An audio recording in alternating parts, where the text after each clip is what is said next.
Hey, what's up y'all? I'm back with another video. It's been a couple months since I last covered a dungeon, so I figured I'd hit you with a part 2 of a video I released over a year ago, being 5 more classic era dungeons that you need to be farming. Now, with the upcoming expansion The War Within coming up, and some, not all, eyes pointing at transmog with armor type transmog acquisition restrictions being removed, I figured hey, why not showcase another 5 dungeons that might be useful for farming ahead of the new expansion. From classics like Shadowfang Keep to sleepers like the Razorfens, let's just get right into it. The first dungeon I wanted to cover was a classic that I didn't mention in my last one, being Shadowfang Keep, which I actually am working on a single video for.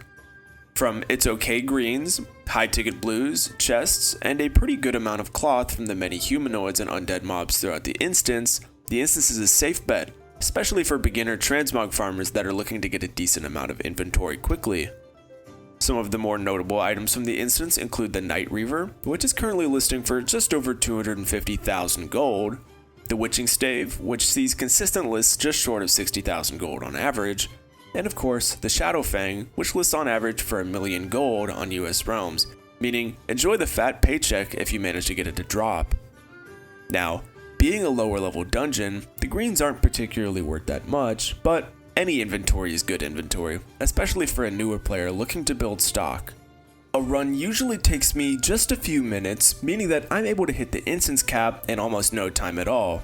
Also, I'd recommend jumping off the ledge by the gargoyles, since doing so brings you right back to the start of the instance, saving you plenty of time seeing as the back half of the dungeon doesn't have nearly enough mobs to justify finishing. The next dungeon is another pretty well documented one, being Blackfathom Deeps. Much like Shadowfang Keep, the dungeon has pretty okay greens, high ticket blues, and a pretty decent amount of cloth from the humanoid mobs throughout the instance, as well as some bonus trade goods from the Murloc room. Some of the more notable items that drop from Blackfathom Deeps include the Doom Spike, which averages just shy of 50,000 gold across US realms, the Axe of the Enforcer, which currently lists for 250,000 gold, and the Evocator's Blade, which usually lists for just over 20,000 gold on my realm. Much like Shadowfang Keep, the dungeon is a lower level compared to the likes of dungeons such as Blackrock Depths or Lower Blackrock Spire, meaning that the greens aren't particularly as valuable as other dungeons, but like I said, any inventory is good inventory, especially for new players looking to build stock. A run usually takes me around 4 minutes, meaning that I'm able to hit the instance cap with just enough time for a short break before getting right back into it. Definitely a dungeon worth doing, especially for beginner transmog farmers in my opinion. Next, I'd recommend running Razorfen Kraul. Now, while the rest of the world is busy running Razorfen Downs, the Razorfen Kraul is just waiting for transmog farmers to take advantage of. Unlike the previous 2 dungeons, I wouldn't recommend this farm for beginner transmog farmers, seeing as many of the items will take slightly longer to sell, as well as the lack of inventory diversity from a dungeon such as this. That being said, much like the previous dungeons, there are several high ticket blues, chests, and a good amount of cloth from the many humanoids crawling throughout the dungeon.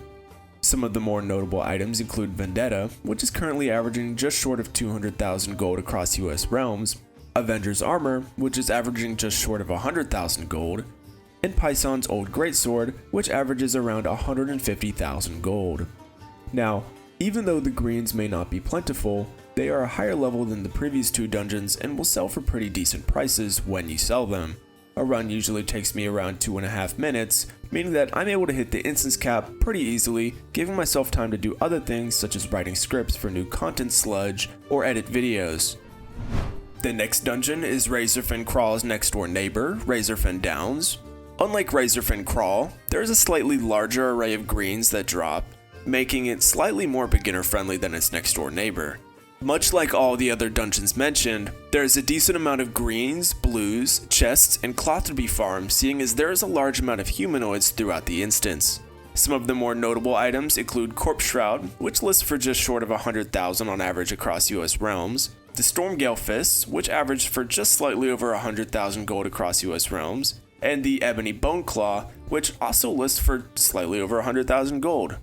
Running the instance usually takes me around 4 minutes, meaning that much like the previous dungeons, I have no issues hitting my instance cap, leaving me time to take a break between farming sessions.